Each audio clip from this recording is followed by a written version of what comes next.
Okay, so we have with us today Georgiana. I don't even know your last name. Spradling. Spradling, yes. Spradling. It's Yes. British, isn't it? It's American, actually. It's American. Yes. Okay. So Georgiana, it's a pleasure to see you here. Thank you. I appreciate you accepting my invitation on a short notice, but it's good. I usually invite everybody that I can find who can speak French. Yes. So we're going to do it in French, if you don't mind. Sure. Donc, j'ai invité Georgiana, qui est ici, je pense, ce qu'on appelle un coach. C'est-à-dire, en français, on peut dire une... C'est le même mot en français? Oui, on dit coach. On dit coach, Oui. OK. C'est-à-dire, c'est quelqu'un C'est un entraîneur. Un entraîneur, un guide. Oui, voilà. Un guide. Et vous faites quelque chose de très spécial. Ça s'appelle Emotional Intelligence. Oui, intelligence émotionnelle. Oui. Et l'intelligence émotionnelle, c'est 4 choses. La première, c'est avoir conscience de soi-même. Oui. La seconde, c'est autogestion, pouvoir se gérer. Oui. Les pensées, les sentiments et le comportement. D'accord. Et le troisième, c'est conscience sociale, de savoir reconnaître, de connaître les gens, de savoir ce qu'ils veulent, ce qu'ils ont besoin. C'est bien quand on veut chercher un partenaire, Oui. il faut savoir Qui reconnaître, surtout reconnaître des traits malsains. Ah bon? Moi, j'enseigne beaucoup les gens à trouver des traits malsains dans des partenaires. Pour éviter de faire des fautes. Oui, au lieu de se baser sur les traits positifs, je me base sur les traits négatifs. Ah, oui, mais quand on est amoureux, on ne voit pas les défauts des autres. Non, c'est justement ça. Les gens se basent surtout sur les qualités et les sentiments et ils oublient les défauts.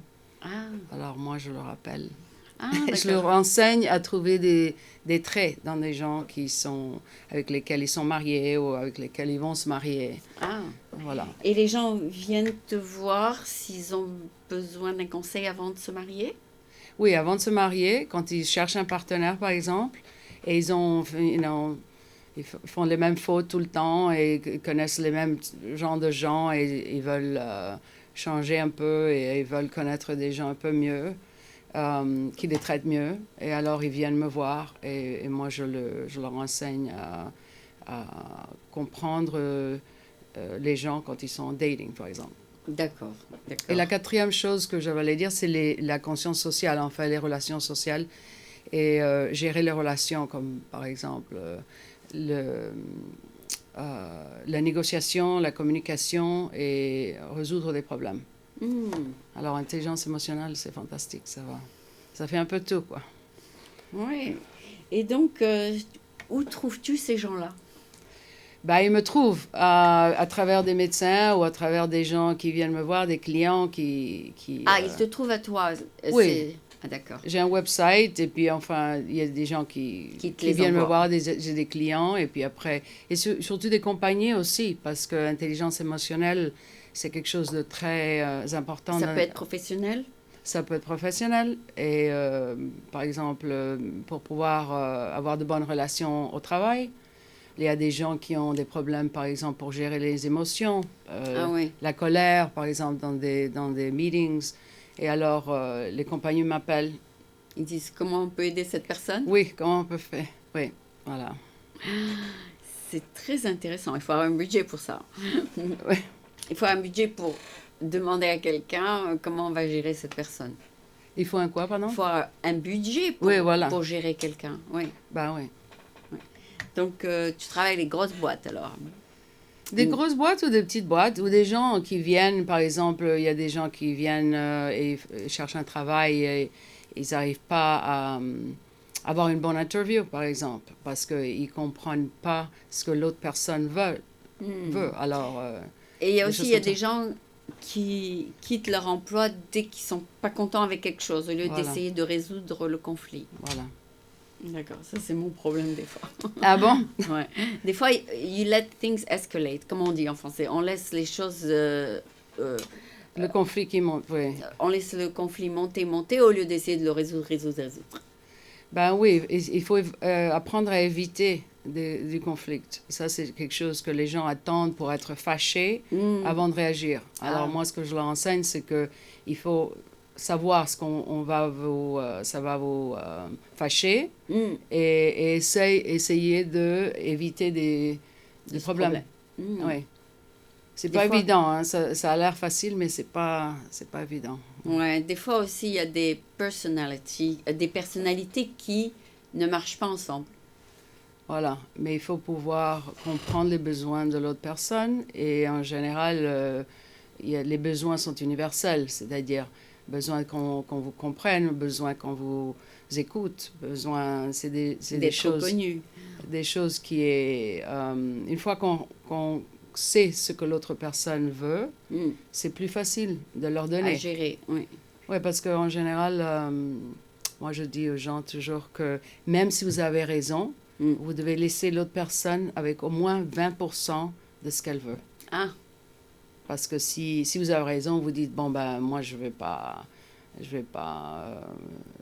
avoir 100% parce que j'ai raison. Oui. Et en général, si vous donnez 20% à l'autre personne de ce que la personne veut, alors vous avez le 80%. Et c'est bien, même si vous avez raison, 80%, c'est pas mal. Oui. Okay. Donc, tu travailles avec des HR. Je travaille avec des HR et je travaille avec des gens qui viennent directement. Oui. D'accord. Ça peut être des individus, c'est ça? Oui, voilà. Et des couples. Ça peut être des couples. Oui. Ils ont des problèmes ensemble. Ils viennent de problèmes de communication en général, où il y en a un qui n'est pas sûr s'il veut rester ou il veut partir. Et l'autre, il veut faire ce qu'il peut, mais en général, en fait, tout le monde a des limites, quoi. Parce que tu es aussi conseillère maritale, non? Oui, j'ai un doctorat en psychologie clinique, mais aussi un certificat, enfin une licence pour travailler avec des couples et des familles. Voilà. Et tu as toujours été indépendante ou tu travailles aussi avec des hôpitaux, non? Toujours indépendante. Toujours indépendante, c'est bien ça. Personne ne t'embête, tu fais ce que tu veux. Je travaille avec des compagnies. Maintenant, je suis en train d'essayer de travailler avec une compagnie qui fait du coaching dans des compagnies. Et moi, je vais faire la partie intelligence émotionnelle, mais indépendamment. C'est-à-dire, je travaille à la maison, enfin, je travaille au bureau et aussi je travaille en Skype, c'est online. D'accord. Ben, c'est bien parce que si tu as les moyens de trouver tes propres clients, tu n'as pas besoin de travailler pour une compagnie et leur donner 50% de tes revenus, c'est ça? Voilà. Oui. Donc ça, c'est très important aussi. Mais je fais la moitié. D'accord. Comme ça. Comme ça, tu as une balance. Une balance, voilà. Une balance de tes revenus, tout ça. Et la plupart de tes clients, étant donné que tu es indépendante, tu acceptes qui tu veux et tu refuses qui tu veux. Oui, enfin, je refuse. En général, c'est des gens professionnels. Je fais la partie psychothérapeute aussi. C'est-à-dire que j'ai des clients qui ont des problèmes graves psychologiques. Et ça, je fais seulement... Je ne fais pas coaching, je fais psychothérapeute. Et alors, je fais ça au bureau. Oui. Et bon, ben, il y a des agences qui m'envoient des gens, par exemple, victimes de crimes, m'envoient des gens et alors je fais la psychothérapie. Mais le coaching, c'est en général des gens professionnels qui sont assez... enfin, ils n'ont pas beaucoup de problèmes psychologiques. D'accord. Sauf la dépression peut-être, ou l'anxiété, ou des choses comme ça. D'accord. D'accord. Donc, c'est moitié-moitié, des individus et des compagnies. Oui. D'accord. Mais c'est très, très bien. Est-ce que de faire du networking, ça marche pour toi ou c'est juste pour être social? Non, ça marche. Mais je ne l'avais pas fait beaucoup avant et maintenant j'ai des idées, je vais commencer. Alors, cet event où on s'est connus, c'était... dans un de tes, disons, objectifs de 2017, c'est ça? Voilà. Mon objectif de 2017, c'est de faire plus de networking et tu connais des gens incroyables. C'est vrai? Des gens très intéressants qui font un peu tout. Oui, c'est plus varié que de rester dans ton monde d'hôpitaux et de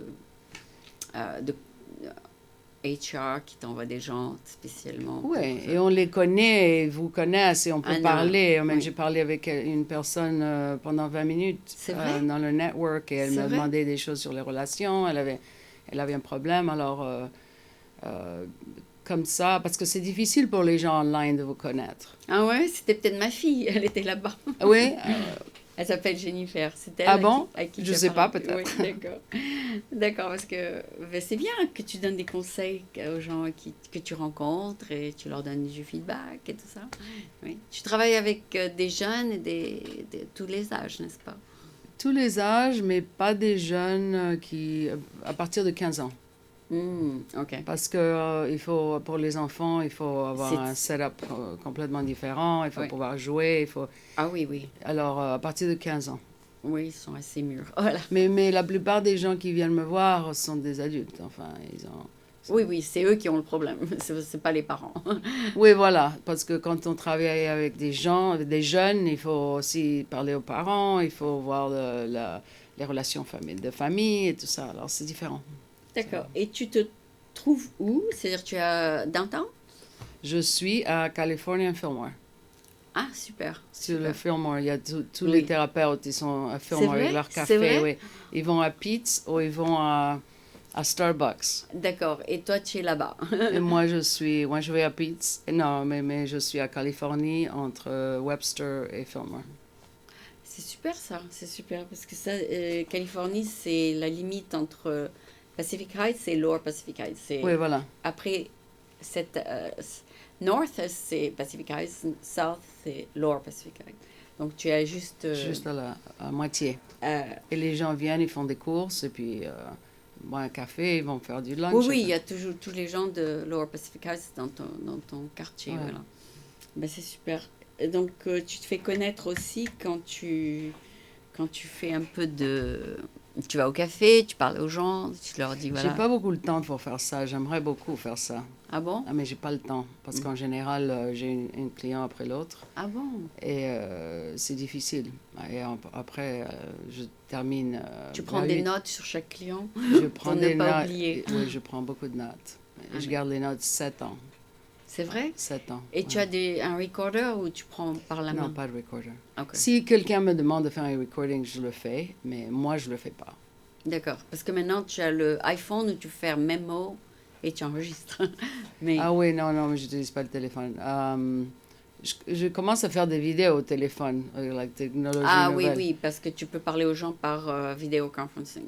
Oui, et je Non, prends par Meetup, exemple... oui, c'est ça. Enfin, GoToMeeting ou Zoom, il y a plusieurs Non, plateformes. mais j'enregistre des gens, par exemple, avec mon téléphone. Je suis en train de commencer à faire ça, qui ont des problèmes de relation, et alors ils me disent les problèmes, et moi je leur réponds et je le mets dans YouTube.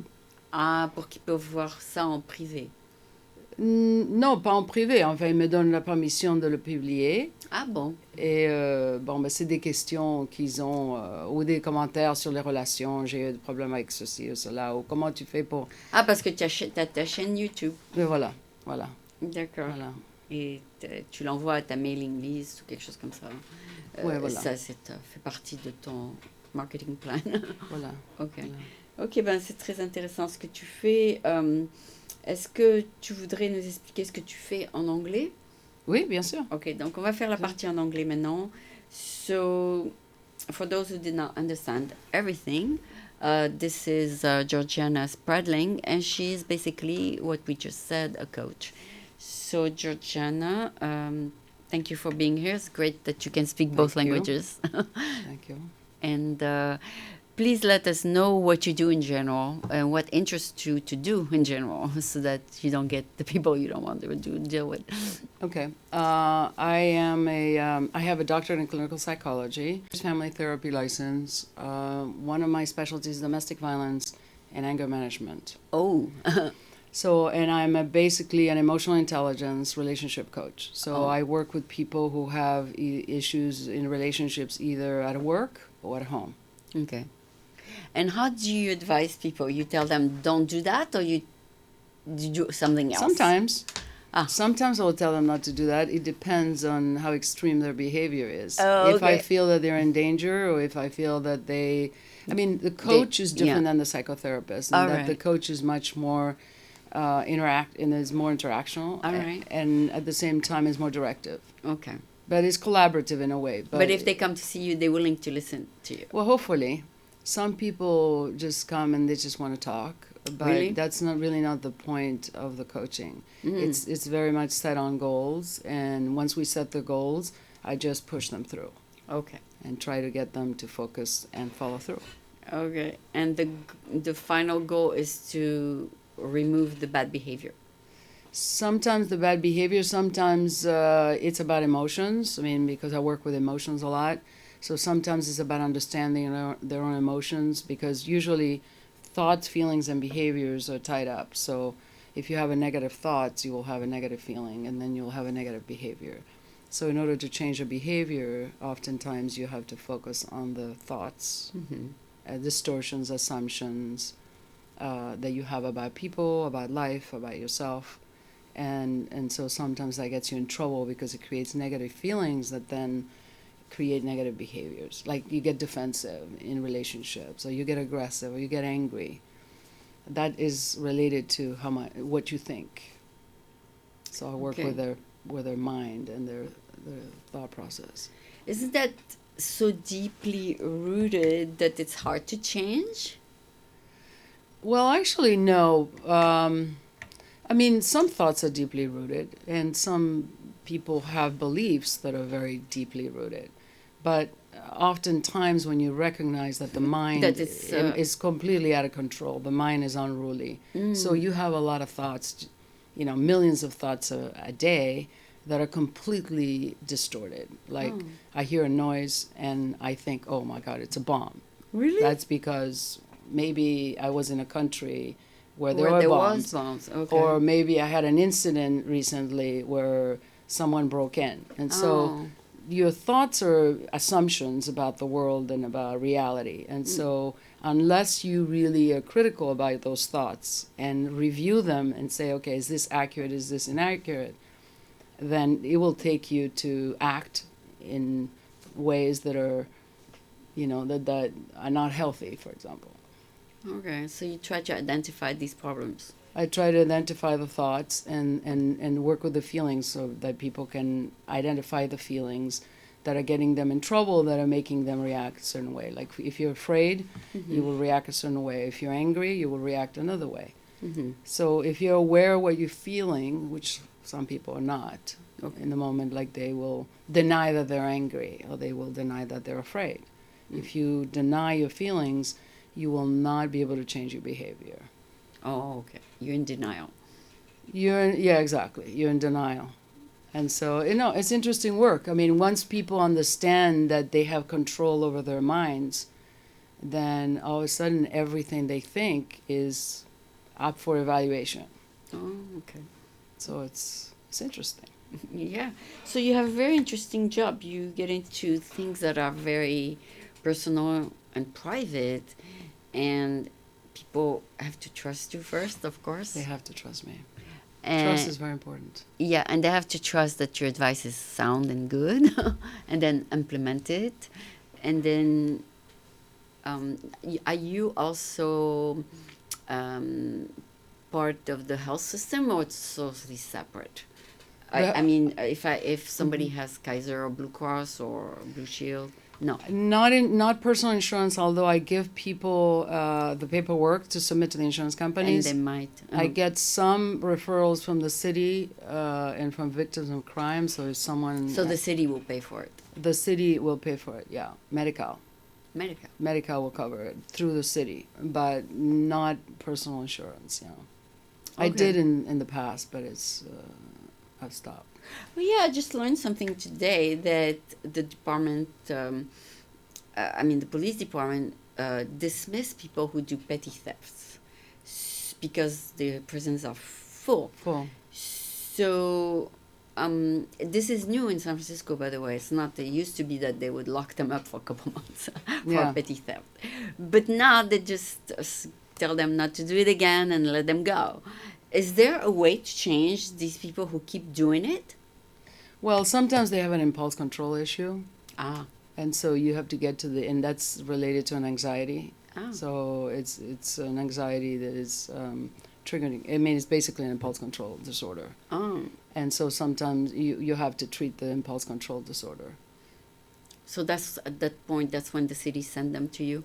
Yeah, and sometimes oftentimes they're depressed, and so you deal with the feelings and the depression and coping mechanisms, and then get them to have meaning in their life and to have activities that they can hang on to instead of going and stealing. Into theft, yes. Yeah, I mean, they're usually afraid, or people have needs that they haven't met, like, for example, economic needs. And so what do you need to do in order To fix it.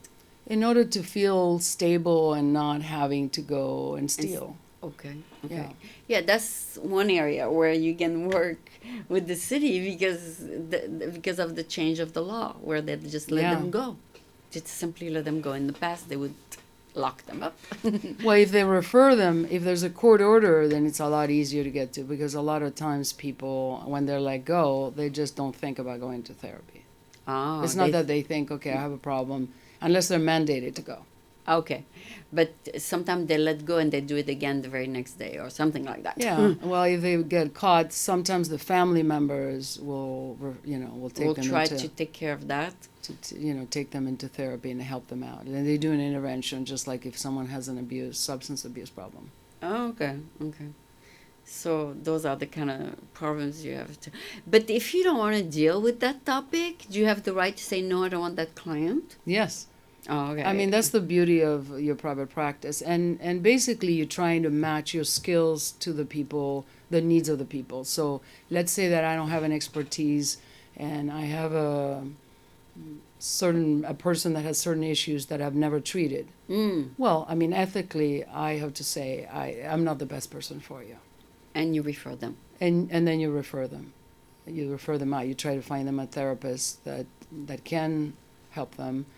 Or sometimes, you feel like you can't help them because of personality differences, or because they're not listening, they don't trust you, or they don't.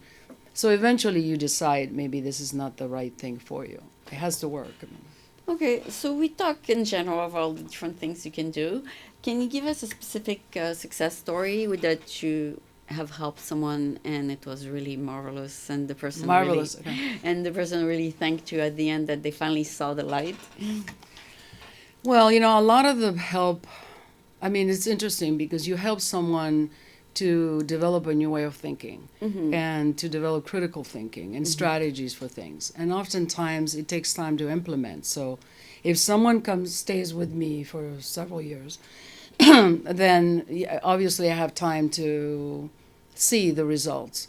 Some things are immediate, like, for example, someone has a particular partner that they've been dating. Like, I had a client recently that had a particular partner that they were dating, and there was a trust issue. The woman that was my client, did not trust this person because of a series of incidents that happened.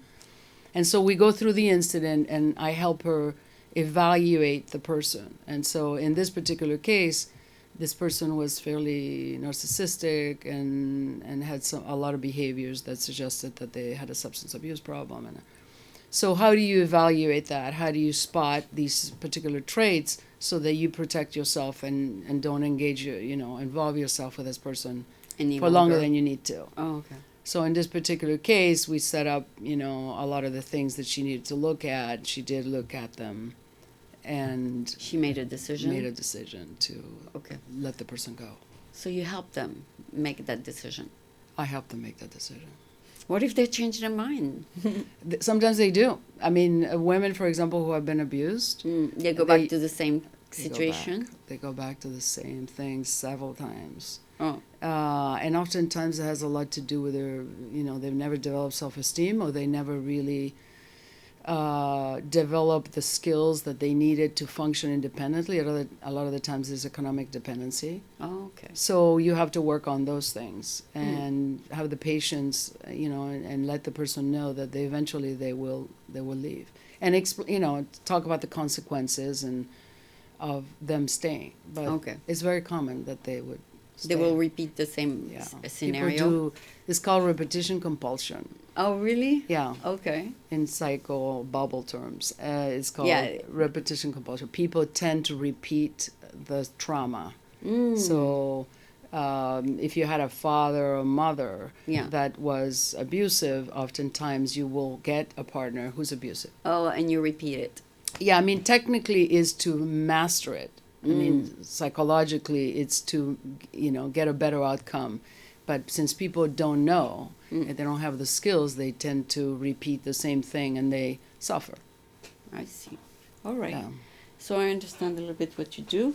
So it could take 1 week, or it could take more It than could take a week. I mean, it depends on the goals. If you have a specific. No, but I mean, it could take a long time. Yeah, I mean, I'm not a psychoanalytic therapist and a psychodynamic therapist, which is, several times a week for years. Most of my clients stay 6 months, And about then, 6 months. okay. That's good. Sometimes longer. And what they do is they start once a week. And then once we get the goals down and they feel like they have it mastered, then we go to twice a week. I see. And sometimes they come then once a month. Okay. And then they know they fixed it. Well, and then they know they can come back and check in. Ah, okay, like in 6 months. In 6 months, yeah. Okay, got it. When they go back, when they. Okay, so that's good. That's good. Relationship coach. Okay, so that's very interesting. You're very probably varied set of clients you deal with, from relationship to work to other situation, and you help them. Basically, you're a helper. I mean, you're a coach again. I love helping people. Okay, sounds good. Yeah. So this was Georgiana Spradling here in San Francisco, on California and Fillmore. So it's accessible from essentially located. Yeah. Yeah, and I have a website so that people can find me through a website. Okay, it's called the website is drgeorgiana.com. Oh, really? drgeorgiana.com. drgeorgiana.com. Yes. That's easy to remember. It's your name. It's my name, yeah. Okay. Nice to meet you and getting to know Thank you. you. Thank you for having me. I Yes, appreciate my it. pleasure. So this was again Georgiana Spradling. Thank you.